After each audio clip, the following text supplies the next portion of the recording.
One conscious decision 3 years ago changed everything for me. I'd just woken up close to midday, riddled with anxiety. I was lost, depressed, hungover once again. More hungover than normal, as the previous day I was hell-bent on destroying myself. I don't know what I'm trying to escape, or whether it's just my all or nothing mentality, but my head is a mess. I just need a drink, just to feel normal, just to ease the clawing in my mind. It wasn't always like this. Simple things like driving were fine, and now I can't even sit at a red light. What the fuck am I doing? I'm on a knife edge. It could go either way. I could lose everything. I could lose my loving partner, I could lose my job, I could lose my mind.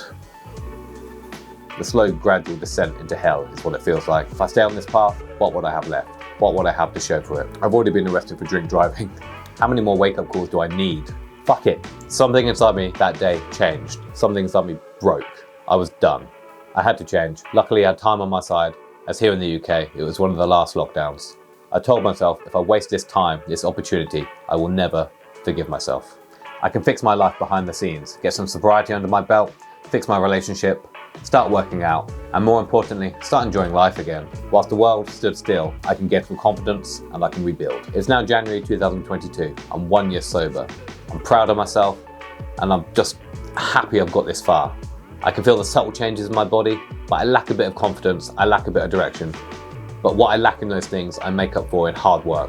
I remind myself, just one day at a time, that's all I need. I just need to get through each day. Fast forward to now, I'm actually chasing my dreams. I'm making strides, and I'm progressing more than I ever have in my whole life. I'm in a good place. There is hope. I'm not even all the way there yet. I'm just getting started. Fueled by a quiet rage, I'm making up for lost time. I will succeed. There is no plan B. If you think you're done, at 30 or at any stage of your life, then this is the video for you. We are all way more capable than we think we are, and we all have a lot more to offer. Whilst the rest of humanity sleeps on people like us, we'll be working in the background, we'll be making progress. In 2-3 years time, we'll be unrecognizable. In this video, I'll break down the 4 pillars I've used to unfuck my life and chase down my dreams, becoming the main character in my own story. Pillar 1, the show must go on. Life is like a runaway boulder. You know, like in Raiders of the Lost Ark, it's relentless. It won't stop while you wait for the perfect moment, the one that never comes. Life just keeps going, with or without you. Firstly, we need to get real. We as humans, we tend to believe our own bullshit. I'll start tomorrow, I'll give up tomorrow. That familiar sound. For me, my biggest struggle with drinking, it was like quicksand. It impacted everything I did. It just made everything that little bit harder. A constant state of anxiety and panic attacks, all I wanted to do was get another drink, just to make the pain go away. I knew it was holding me back from my full potential. Yours may not be drinking, it could be smoking weed, it could be drugs, it could be a junk food addiction, it could be just scrolling on your mobile phone. All these little things need to stop. You need to have a detox. You have to get pissed off at your current situation. You have to hate where you are in life, and you really just need to use that pain to move forwards. Now, this piece of advice might go against the grain. Your family and friends aren't going to tell you this, but pain and suffering are great motivators. Use it. I didn't want to be in the same situation next year. I didn't want to keep letting people down. I didn't want to get to the end of my life and look back on all the missed opportunities because I was too hungover to say yes. You just have to pick today. You just have to begin. Just get the ball rolling. It will be hard in the beginning, you'll feel hopeless, but it's about showing up, putting one foot in front of the other, and just get going.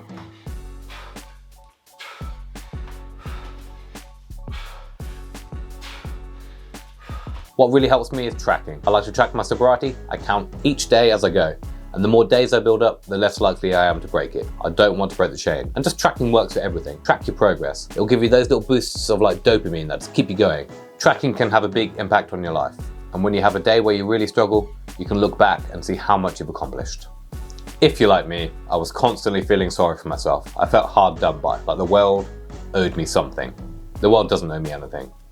I can't expect to get rich or to get ripped or even to get sober without actually doing some hard work. For some reason, I always thought there was like a magic pill that would just solve all my problems. But what I really lacked was consistency. I'd always give up when things were too hard, and I'd seek that quick dopamine hit, whether it was a drink, some junk food, or just watching some bullshit. Motivation is great in the beginning, but it's only going to get you so far. Discipline is the real workhorse. It's about showing up and doing the hard work when you really, really don't want to. So if you keep doing that, you're going to slowly get better and better each day. You're going to build up the days. You're going to build up the momentum. Momentum is what we need. Start now. Work out what your problems are and how you're going to solve them. Start with the basics. Pillar 2, reinvent the wheel. When I'm in the kitchen, one of the worst possible things I can use is a blunt knife. I'm more prone to slipping, injury, and creating bad food. The first thing I do when I step foot in the kitchen is sharpen my knife. The best dishes in the world are created with a sharp knife. You need to look after your tools. Put simply, your tools are your health, vitality, and endurance. You want to level up each stat where you can, sharpening each one. It all starts with improving yourself. The basics are often overlooked but crucial. Start by working out, doing some running, and just getting active. It becomes easier the more you do it. You mustn't forget that this body isn't truly your own, but it is nothing more than cleverly molded clay. This time last year, I couldn't run for shit. I couldn't even do a 3K. So running 2 to 3 times a week, pushing myself through rain, cold weather, and early mornings, I can now run a 25-minute 5K. This time last year, I wasn't sure I could even finish a 5K. It all starts with embracing the suck, saying no to the inner bitch. Think like Goggins. Running has taught me way more than any other physical pursuit. Put simply, running just fucking sucks. It's made me realize I'm capable of a lot more than I thought. And now the way I look at life is like a video game. And now I've unlocked a new endurance stat and I keep leveling it up.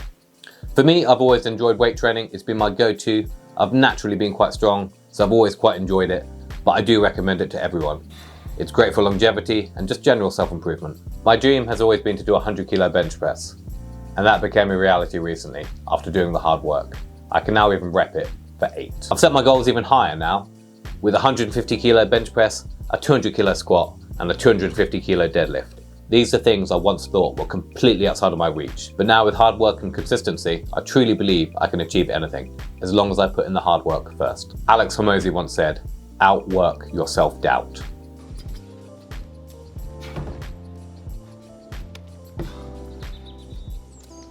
I've now entered a strongman competition, a massive goal of mine. I actually entered twice before, but I was too drunk and fat to ever turn up.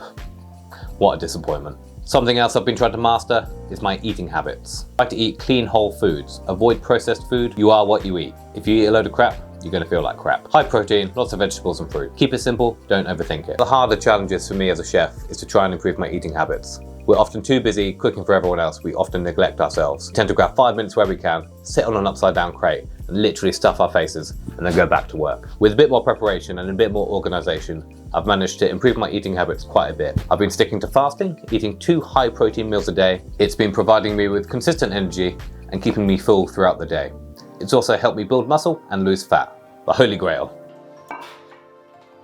Other notable mentions for improving yourself: cold showers, meditation, stretching, reading books, consuming content from people that inspire you. You're not going to see results immediately. It takes time. You need to dedicate yourself. My pitfall has always been expecting results like next day. I want those 60-day abs. I want those get-rich-quick schemes. I want the easiest path possible without doing any work. It wasn't until I started to enjoy the process that life became more enjoyable and I started to see results. Pillar number 3, stop caring what other people think about you. We all have that image in our heads of being that cool, sophisticated James Bond character that just doesn't give a shit about what other people think. It's something I'm trying to master in my own life. A challenge, of course. I'm not perfect, but I'm slowly letting go of the idea that I have to be liked by everyone. What's holding you back? Do you care too much? Are you afraid people might find that little YouTube channel you've started? Or the fact you've started a weight loss plan? We often avoid doing certain things because we're afraid of being judged. Hell, it took me years before I started this YouTube channel. Something I always wanted to do, but I was so afraid if people found it, they might laugh at me. The tranquility that comes when you stop caring what they say, or think or do, only what you do. Ultimately, no one cares. People are too wrapped up in their own lives to give a shit about you, despite what you might think. If people do judge you, it tends to come from a place of insecurity, and the fact you're doing something different. Become the main character in your own life. Who gives a fuck? It's your life, your thoughts. What does it matter to others? Set massive goals, dream big. Stop giving a shit. It's holding you back from starting that project, that side hustle, starting a weight loss plan, or even going to the gym. There isn't a perfect time. The best time to start is now. Pillar number 4, mise en place. Rome wasn't built in a day. It was built brick by brick. When I'm creating the perfect slow roast pork belly with braised red cabbage, dauphinoise potatoes, and an amazing red wine jus, it's not an instantaneous product. It takes time. I need to lay the foundations first. I'll start with the pork belly and the red wine jus, and then I'll move on to the next tangible step. I'll start with those things first as they take the longest. This simple analogy works for achieving your goals. Progress over perfection. In life, you need to work clean. Being organized in the kitchen is crucial. We start the day off with a preparation, or in French, mise en place, which means putting in place. We lay the foundations in order to succeed during the fast-paced, stressful service. If we didn't have our mise en place, service would be chaos. This is applicable to life, putting everything in place so you can win.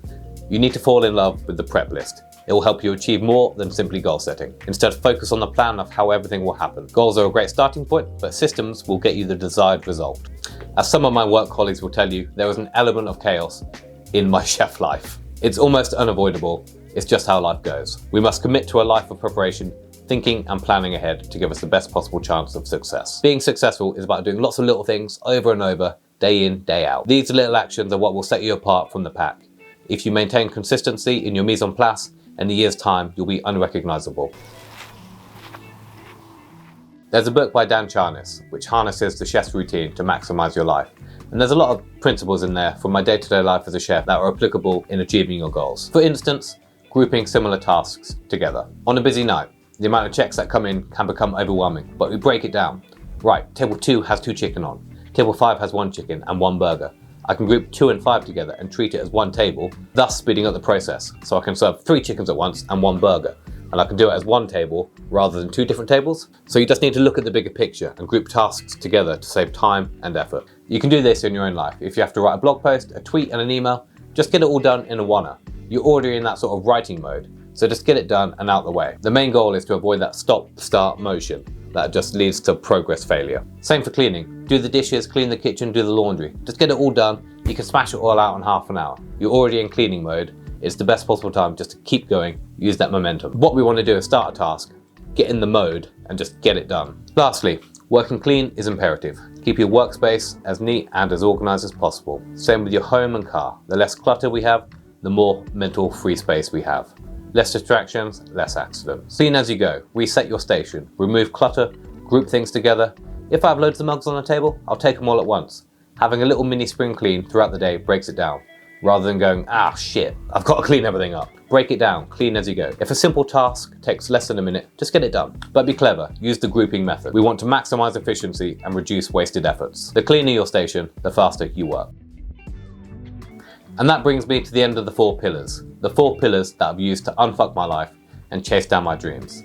I'm hoping you found it helpful, and I'm hoping you can find some of my stories relatable. But I'd like to end the video with a quote from my favorite chef film, Ratatouille. What is this? Keep your station clear. Whenever comes, what will happen? Messy station, slow things down. Food doesn't go, others pile up, disaster. I'll make this easy to remember. Keep your station clear or I will kill you.